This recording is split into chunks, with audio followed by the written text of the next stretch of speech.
제사장을 위임하는 장면이 출애굽기 29장이라 그랬잖아요. 그래서 이 제사장을 하나님께서 세우시는 방법이 나옵니다. 오늘날에는 목사 안수식과 똑같은 겁니다.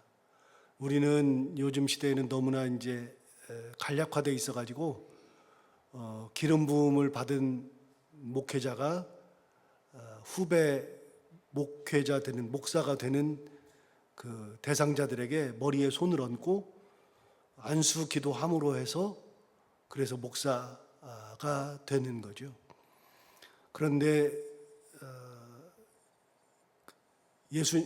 하나님께서 제사장을 세울 때에는 조금 복잡했던 것 같습니다. 우리랑은 다르게 천주교에서는 사제를 세울 때에는 우리랑은 조금은 다릅니다. 사제가 이제 어떻게 하냐면 그 과정들은 다 우리랑은 약간 상이한데 가장 인상적인 부분 중에 하나는 사제들이 쭉 그 앞에 나와 가지고 무릎을 꿇고 있다가 나중에 하나님 앞에 사제로 서품을 받을 때 그냥 앞으로 쭉 엎드립니다. 이렇게. 쭉 엎드려 가지고서 머리도 이렇게 바닥을 향하게 하고 완전히 엎드려 가지고 그 상태로 하나님 앞에 있습니다. 그 뜻은 뭐냐면 나는 죽습니다 라는 뜻입니다. 내가 죽는다는 의미의 것이 바로 서품이죠. 사제 서품이 별다른 게 아니라 하나님 앞에서 나는 죽습니다. 또 한 가지는 나는 내 모든 것을 다 하나님께 드립니다 라는 뜻입니다. 굉장히 천주교에서 사실은 우리가 잊어버리고 가져오지 않은 것들이 꽤 많아서 그래서 가끔은 그런 것들이 필요하다는 생각을 하는데 종교개혁 당시에는 그것이 이제 큰 문제가 됐었기 때문에 이것도 버리고 저것도 버리다 보니까 아예 싹 다 버려가지고 천주교에서 가지고 있었던 것들은 다 없애버리고 말았는데 사제서품하는 것 같은 경우 또 기타 축복을 나누는 경우 여러 가지들이 있습니다. 그런 것들은 우리가 원래 가져왔었어야 되는데 하는 그런 안타까움이 좀 있죠. 다시 말씀드리지만 사제는 하나님 앞에 나는 죽습니다 라는 뜻입니다. 나는 하나님 앞에 죽고 하나님만에 의해서 내가 살아갑니다 라는 의미를 가지고 있죠. 그러면 이스라엘에서 제사장을 세울 때 하나님 어떻게 하셨느냐? 조금 복잡했죠. 기본은 짐승을 준비하고 그 다음에 또 다른 것을 준비했죠. 그게 1절과 2절에 나오는데 다시 한번 보시면 1절에 이렇게 말합니다. 29장 1절에 내가 그들에게 나를 섬길 제사장 직분을 위임하여 그들을 거룩하게 할 일은 이러하니 그 다음에 뭘 준비하라 그랬냐면 세 종류의 짐승을 준비하라 그랬습니다. 어린 숫소 하나, 두 번째는 흠없는 순양 둘입니다. 그러니까 동물 세 마리를 준비하라 그랬죠. 어린 숫소, 흠없는 순양.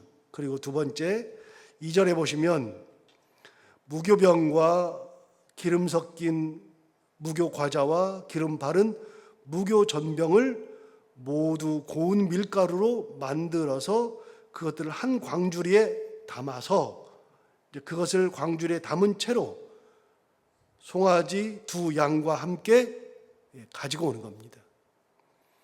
기본은 동물 세 마리를 준비하는 건데 순양 한 마리, 어린 숫소 한 마리, 그리고 흠없는 순양 둘 이렇게를 준비하라고 말씀하셨던 거죠. 그 어린 숫소는 이미 봤습니다. 지난 금요일에 봤습니다. 어린 숫소를 어떻게 했는지만 잠시 보면 10절을 보시면 너는 수송아지를 회막 안으로 끌어오고 아론과 그의 아들들은 그 송아지 머리에 안수할지며, 그래서 송아지만 따로 불러오는 겁니다. 그래서 아론과 아들들이 그 송아지 머리에 안수하고 11절 너는 회막문 여호와 앞에서 그 송아지를 잡고, 그 다음 12절 그 피를 내 손가락으로 제단 뿔들에 바르고, 이 제단이 뭔지 아시죠? 번제단. 그 성막, 회막 안에 있는, 들어가자마자 있는 회막에 제단 뿔에는, 제단에는 4개의 뿔이 있다 그랬잖아요.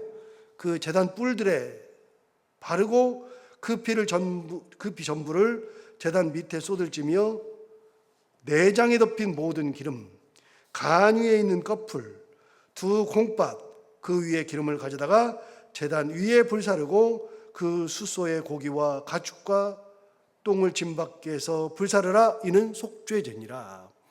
그래서 송아지는 전부 다 하나부터 10까지 버릴 거 없이 전부 다 하나님 앞에 다 드렸습니다. 자, 하나님 앞에 제사장 직분을 받을 때, 제사장의 위임을 할 때, 그때 송아지를 하나님 앞에 드리게 돼 있는데, 그 송아지는 처음부터 끝까지 인간에게 돌아오는 몫은 하나도 없고 전부 다 하나님 앞에 싹 다 드렸습니다. 그게 위임식의 기본입니다. 위임의 기본은, 즉 하나님 앞에 제사장을 받는 기본은 내 거는 하나도 없습니다. 하나님 앞에 내 모든 것을 다 바칩니다 라는 뜻이고, 그 내가 안수했던 그 수송아지를 다 불태움으로 해서 내 자신을 불태워서 죽이는 것과 똑같이 하나님 앞에 드리는 것이 수송아지 한 마리죠. 자, 그러면 2개가 남잖아요. 양 2마리가 남잖아요. 그 양 2마리를 어떻게 할까요? 오늘 본문은 그 양 2마리에 대한 이야기가 나옵니다. 첫 번째 양 15절을 보시면, 너는 또 순양 1마리를 끌어오고 아론과 그의 아들들은 그의 순양의 머리 위에 안수할지며. 똑같습니다. 여러분, 송아지든 소든 양이든 모든 것은 다 누가 안수하느냐? 끌고 온 사람이 안수합니다. 어디에 나오냐면 10절에 나오잖아요. 10절에서 뭐라 그러냐면, 너는 숫송아지를 회막 앞으로 끌어오고 아론과 그의 아들들은 그 송아지 머리에 안수할지며 그랬죠. 그런데 15절도 똑같습니다. 양은 어떻게 되느냐? 양은 너는 또 순양 1마리를 끌어오고 아론과 그의 아들들은 그 순양의 머리 위에 안수할지며. 그래서 또 안수했죠. 그럼 나머지 1마리는 어떻게 하느냐? 나머지 순양 1마리 남잖아요. 그거는 19절에 나오는데요. 19절을 보시면 이렇게 말합니다. 너는 다른 순양을 택하고 아론과 그 아들들은 그 순양의 머리 위에 안수할지며. 그래서 모든 짐승들을 하나님 앞에 바칠 때에는 끌고 온 사람이 거기다가 안수를 함으로 해서, 그 안수의 핵심은 뭐냐? 내 죄를 그 짐승에게 전가시키는 겁니다. 구약시대에는 제물을 꼭 드렸던 이유는, 그리고 목을 잘라서 피를 하나님 앞에 드렸던 이유는, 우리는 이제 설교를 하도 들어가지고서 아는데, 이걸 듣기 전에 우리는 어떤 생각을 하냐면, 하나님 앞에 제물을 드릴 때는 제물에 목을 쳐서 피를 받아서 하나님 앞에 드린다, 여기까지만 알고 있거든요. 왜 피를 받아서 드리느냐? 그 피는 죄를 속한다, 이렇게만 알고 있어요. 그런데 그게 아니고요. 기본은 뭐냐면, 그 제물을 준비해서 와서 그 제물에다가 내 죄를 전가시키고, 내 죄를 다 흘려보내고, 안수해서 흘려보내고, 내 죄를 그쪽으로 해서 다 보낸 다음에 그 죄가 다 들어간 제물을 내가 목을 다시 쳐서 내가 나를 죽이는 겁니다. 죄인인 나를 죽이는. 그래서 죽인 다음에 그 피가 어떤 피예요? 내가 죽은 피죠. 그 피를 받아서 하나님 앞에 드리는 거죠. 여러분, 제사장의 역할은 제물이 가졌을 때 제사장이 안수하고 제사장이 목을 치고, 그거는 제사장과는 아무런 상관이 없어요. 제사장은 그저 피를 받아서 그걸 하나님 앞에 드리는 거, 이것만 제사장이 하는 거죠. 모든 것은 내가 다 하는 겁니다. 내 죄를 사하고 내가 하나님 앞에 죽고, 이 모든 것을 다 하는 겁니다. 그래서 위임, 제사장을 세울 때에도, 위임을 할 때에도 역시 똑같이 그 과정을 겪는 겁니다. 자, 16절을 볼까요? 16절. 너는 그 순양을 잡고 그 피를 가져다가 제단 위에 주위에 뿌리고 그 다음에 그 순양의 각을 뜨고 그 장부와 다리는 씻어 각을 뜬 고기와 그 머리와 함께 두고. 여러분, 순양의 각을 뜨라 그랬습니다. 각을 뜨라 그랬는데, 여러분, 이렇게 각을 뜬다고 하는 것은 의미가 있습니다. 여러분, 각을 뜬다는 것은 이렇게 슬라이스로 친다는 거거든요. 그러니까 이 각을 뜬다는 것은 그 재물을 하나하나 다 분해해 가지고서 하나님 앞에 드릴 때는 싹 다 분해해서 드린다는 의미거든요. 그러니까 재물은 나라 그랬잖아요. 재물은 나예요. 나의 모든 것을 전가해 놓고서 죽인 다음에 나를 각뜨듯이 각을 뜨는 겁니다. 내 목을 치듯이 재물의 목을 치는 거죠. 내 피를 받듯이 재물의 피를 받는 거고, 그 재물은 나의 죄를 머금고 죽어가는 거죠. 다시 말씀드려요. 여러분, 예수님을 왜 하나님의 어린 양이라 그랬느냐? 세상 죄를 지고 가는 하나님의 어린 양이라고 예수님을 그렇게 얘기했잖아요. 누가 얘기했어요? 세례 요한이 얘기했잖아요. 보라, 세상 죄를 지고 가는 하나님의 어린 양이로다. 그랬을 때 세상 죄를 진다. 우리 모두의 죄를 지고 갔잖아요. 똑같아요. 예수님이 제물이죠. 어린 양의 제물로 되어서 십자가에 달려서 피를 흘리고 죽으셨죠. 그래서 그런 의미로 세례 요한이 정확하게 얘기한 겁니다. 우리의 죄를 지는 거죠. 자, 그런데 각을 뜬다는 것은요, 재물은 나라 그랬으니까요. 내가 하나님 앞에서 목만 치고서 끝나는 게 아니라 나를 하나부터 열까지 다 쳐서 슬라이스로 내가지고서 하나님 앞에 나를 분해해서 나는 완전히 사라지고 하나님의 은혜만 남는, 그렇게 해서 내가 하나님 앞에 싹 다 드리는, 그게 바로 위임식하는 겁니다. 너는 이제부터 없다는 것이 위임입니다. 다시요, 17절 다시 보시면 그 순양의 각을 뜨고, 그 다음 뭐라 그러냐면 그 장부와, 여러분 장부가 뭐예요? 장부가 우리 흔히 얘기하잖아요. 오장육부 그러죠? 오장육부 할 때 오장과 육부, 이게 장부입니다. 이렇게 어려운 말을 써놓으면 안 되고요. 그냥 내장이라 그러면 됩니다. 내장. 그런데 우리 안에 있는 장기, 심장부터 시작해서 모든 오장육부를 장부라고 이야기한 겁니다. 다시 읽어요. 17절. 그 순양의 각을 뜨고 그 장부와 다리는 씻어 각을 뜬 고기와 머리와 함께 두고, 그 다음 18절. 그 순양 전부를 제단 위에 불사르라. 이는 여호와께 드리는 번제요, 이는 향기로운 냄새니 여호와께 드리는 화제니라. 자, 그래서 하나님 앞에 드릴 때는요, 순양도 그랬고, 숫소도 그랬고, 어린 숫소도 그랬고, 이 순양 한 마리도 그렇고, 하나부터 열까지 전부 다 인간에게 돌아오는 것은 하나도 없어요. 전부 다 하나님 앞에 다 드려요. 세 마리 중에 수염소 한 마리, 숫소 한 마리, 어린 숫소, 그 다음에 양 두 마리 중에서 순양, 그래서 이 두 마리를 하나부터 열까지 인간에게 돌아오는 몫은 하나도 없고 전부 다 하나님 앞에 다 태워서 보내죠. 그래서 여러분, 제사장의 기본은 나를 태워서 하나님 앞에 다 드리는 겁니다. 제사장의 기본은 하나님 앞에서 내가 죽는 겁니다. 자, 그러면 마지막으로 순양 한 마리가 남잖아요. 그 순양 한 마리는 어떻게 될까요? 19절. 다른 순양을 택하고 아론과 그 아들들은 그 순양의 머리에 안수할지며, 너는 그 순양을 잡고 그것의 피를 가져다가 아론의 오른쪽 귓뿌리와 그의 아들들의 오른쪽 귓뿌리에 바르고. 자, 세 번째 순양은 좀 달라요. 다른 거는 다 하나님 앞에 드렸잖아요. 숫소는 피를 제단 뿔에다가도 바르고 제단 밑에다가 뿌렸죠.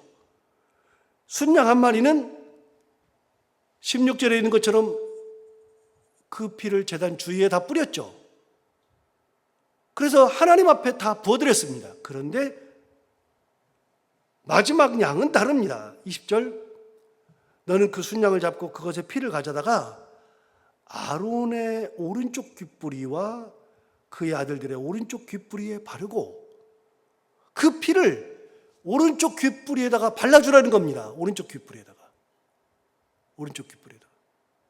두 번째, 그 오른손 엄지와 오른발 엄지에 바르고 그 피를 제단 주위에 뿌리고. 그래서 여러분, 세 번째 순양은요, 잡아가지고 그 피를 제사장으로 설 사람들의 오른쪽 귓뿌리에 발라주고요, 오른쪽 엄지에 바르고요, 오른쪽 발 엄지에다가 똑같이 발라줍니다. 무슨 의미가 있어요? 여러분, 오른쪽이라고 하는 것은 권위를 상징하는 겁니다. 권능을 상징하는 거죠. 이 오른쪽이라고 하는 것을 이야기할 때는 항상 제가 예를 드는 거 있잖아요. 야곱이 가장 사랑하는 그의 아내 라헬이 길거리에서 죽을 때 마지막 12번째 아들을 낳습니다. 그 아들이 우리가 잘 아는 베냐민인데, 벤야민이라고 그랬잖아요. 벤은 아들이라는 뜻이라고 그랬잖아요. 그런데 베냐민인데 원래 그 아이가 태어날 때의 이름은 베냐민이 아니라 베논이라고 그랬습니다. 벤온이. 누가 지었느냐? 그 엄마인 라헬이 죽으면서 가만히 생각해 보니까 얘가 태어나가지고서 엄마도 없는데 얘가 인생 살 때 얼마나 괴로울까? 나도 슬프고 얘도 슬프고 나도 괴롭고 얘도 괴롭고 그래서 벤은 아들이라는 뜻이라고 그랬죠. 오니는 슬픔, 괴로움이라는 뜻이거든요. 그러니까 얘도 괴롭고 나도 괴롭고 얘도 슬프고 나도 슬프니까 얘는 어떤 아들이에요? 슬픔의 아들, 괴로움의 아들. 그래서 벤온이라고 이름을 딱 지어줬어요. 지어주고 죽는데 그걸 보고 있었던 야곱이 뭐라 그랬냐면, 얘가 왜 슬픔의 아들이야? 얘가 왜 괴로움의 아들이야? 나는 얘를 오니의 아들로 키우는 게 아니라 야민의 아들로 키울 거야. 그래서 벤야민으로 이름을 바꿨죠. 그래서 우리 성경에 이름을 바꿔야 된다고 그랬잖아요. 베냐민이 아니라 벤야민으로 바꿔야 된다고 그랬잖아요. 벤야민, 야민이 뭐예요? 오른손이라는 거예요. 오른손, 오른쪽 오른손. 그래서 야곱이 그 아들을 오른손, 권능의 아들로 키우겠다라고 이야기했죠. 여러분, 오른쪽이라고 하는 것은 권능을 의미하는 거거든요. 그런데 제사장의 권능을 의미한다고 했죠. 제가 그래서 얘기했잖아요. 만약에 주일에 축도를 할 경우에는 제가 오른손, 이 두 손을 다 올리고 이렇게 축도를 하겠지만, 야외 예배를 갈 때나 혹시 성경을 들고 축복 기도를 할 때가, 축도할 때가 있으면 두 손 중에 하나에다가 성경을 올려야 되지 않겠어요? 그러면은 성경을 어디다 올려요? 왼손에다 올리고 축도를 한 손만 해야 된다 그러면 오른손을 들고 축도하는 겁니다. 왼손 들고 축도하는 게 아닙니다. 오른손은 하나님의 권능의 상징입니다. 그런데 제사장들의 오른쪽 귓뿌리와 오른손 엄지와 오른발 엄지에다가 피를 바르는 이유는 그 제사장의 모든 권능은 피를 발라서 다 죽는다는 뜻입니다. 싹 다 하나님 앞에서 죽는다. 그렇지 않아도 죽는데 이제 세상 것 듣지 말고 세상 일 하지 말고 세상 가운데 가지 말고 이제 하나님의 뜻 가운데 죽어서 하나님의 일만 감당하라는 의미로 여기다 바르는 겁니다. 그래서 나머지 첫 두 양은, 양과 소는 하나님 앞에 다 드려요. 인간한테 오는 게 없어요. 그런데 마지막 한 마리 양만 피를 바르다가 그 피를 오른쪽 귓뿌리와 오른손 엄지, 오른발 엄지에다가 발라서 너의 권능은 이제는 다 없는 거야. 끝난 거야. 이제는 나한테 다 주는 거야. 라고 하는 표식을 하는 겁니다. 이게 제사장입니다. 이게. 자, 그 다음에 21절 볼까요? 21절 보시면 제단 위에 있는 피와 관유를 가져다가, 여러분 관유가 뭐라 그랬죠? 어제도 말씀드렸는데, 엊그제도 말씀드렸는데, 관유라고 하는 것은 거룩하게 할 때 발라서 사용하는 기름이에요. 그러니까 이제 관유는 기름이거든요. 유가 기름 유자니까요. 근데 관유는 거룩하게 할 때 쓰는 거예요. 그래서 이거는 관유는 이렇게 다른 데도 안 써요. 관유는 어디다 쓰냐면 사람을 거룩하게 할 때, 물건을 거룩하게 할 때, 뭔가를 거룩하게 할 때는 그 기름을 이렇게 딱 발라줘요. 사람한테도 발라줘요. 이렇게 물건한테도 이렇게 딱 발라요. 이게 부정 탔다 그러면 여기다가 이렇게 관유를 발라줘요. 그러면 이게 관유를 바르고 나면 거룩해지는 거예요. 그래서 관유는 제사장들이 항상 들고 다녀요. 그래가지고서 이제 물건에다 이렇게 발라주죠. 이 관유가 뭐 하는 거냐면, 금요일에 말씀드린 것처럼 제사장, 왕, 이런 사람들을 뭐라 하냐면 하나님께 뭘 받았다고요? 기름 부음 받았다 그러죠. 기름 부음 받았을 때, 사무엘이 다윗에게 가서 기름을 부었을 때 그 기름은 관유입니다. 이게. 그래서 기름 부음을 받는 존재는 셋이라 그랬잖아요. 왕과 제사장과 선지자, 딱 세 종류만 기름을 붓는다 그랬잖아요. 하나님께서 거룩하게 구별해서 쓰시는 세 종류. 그래서 관유는 언제 쓰는 거냐? 제사장을 세울 때 쓰는 겁니다. 자, 21절 볼까요? 제단 위에 피와 관유를 가져다가 아론과 그의 옷과, 옷에다 바르죠. 다시 말씀드려요. 관유는 사람에게도 바르기도 하고 물건에게도 바른다 그랬어요. 다시 보세요. 21절. 제단 위에 피와 관유를 가져다가 아론과 그의 옷과 그의 아들들과 그의 아들들의 옷에 뿌리라. 그와 그의 옷과 그의 아들들과 그의 아들들의 옷이 거룩하리라. 그래서 거룩하게 하는 의식을 하는 겁니다. 이 피를 가져다가 오른쪽 귓뿌리와 오른손 엄지, 오른발 엄지에다 바르면서 너는 죽었다는 의미를 주고, 그 다음에는 피와 관유를 가져다가 아론에게, 그리고 그 옷에, 아론의 아들들과 그들의 옷에 다 발라서 아론도 거룩하게 하고 그들의 옷도 거룩하게 해야 한다. 다시 말씀드려요. 제사장의 기본은 뭐라고요? 거룩이라고요. 하나님 앞에 서는 거니까요. 하나님 앞에서는 죽고 거룩해야 돼요. 22절 볼까요? 참 재미있는 게 나와요. 22절은 이렇게 말합니다. 또 너는 그 순양의 기름과 기름진 꼬리와, 참고로 기름은 하나님께서 양보하신 적이 없습니다. 기름은 다 하나님 겁니다. 우리는 피만 하나님 거라고 생각하잖아요. 피는 하나님 거라고 생각하죠. 기름도 하나님 겁니다. 그래서 기름과 피를 하나님 앞에 다 드립니다.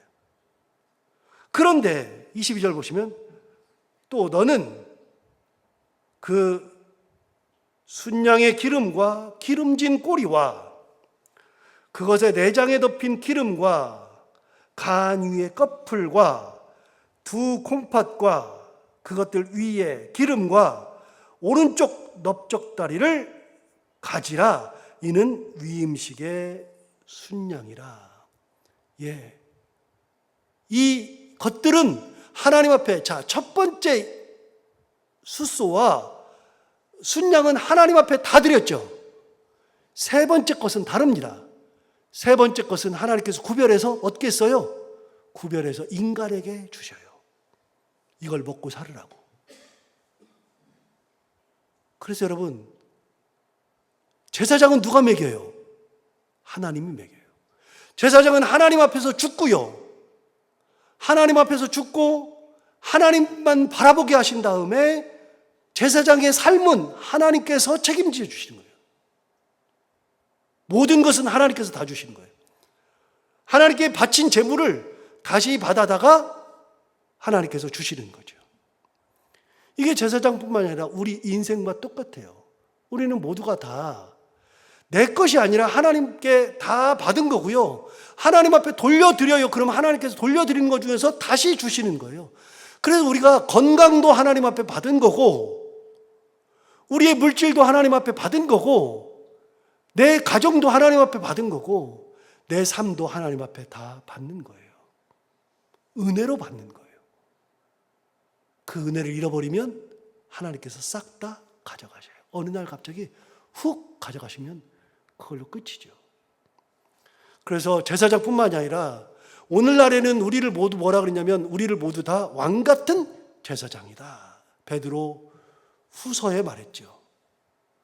우리는 모두 다 왕과 같은 제사장인데 하나님 앞에 우리가 제사장으로 설 때는 우리 모두는 다 죽고 하나님의 은혜의 산물만 먹고 은혜 가운데 살아가는 것이 우리의 삶이다.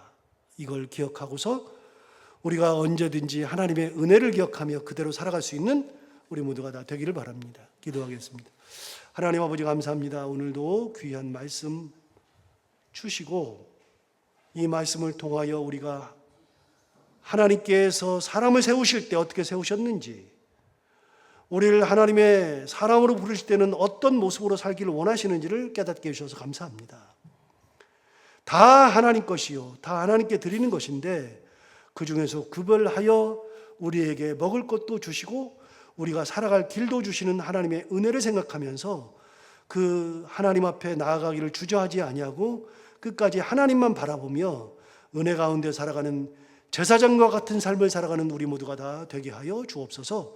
오늘도 하루를 살아갈 때 하나님 우리의 이 말씀 들었던 것들이 또 힘이 되게 하시고 생각나게 하시고 오늘 또 기도하러 나온 사랑하는 모든 성도들 한 분 한 분의 기도를 다 들어응답해 주시기 원하며 해야 되는 것들을 기쁨으로 잘 감당하고 만나는 분들과 함께 웃고 행복한 하루가 되게 하여 주옵소서. 예수님 이름으로 기도하옵나이다.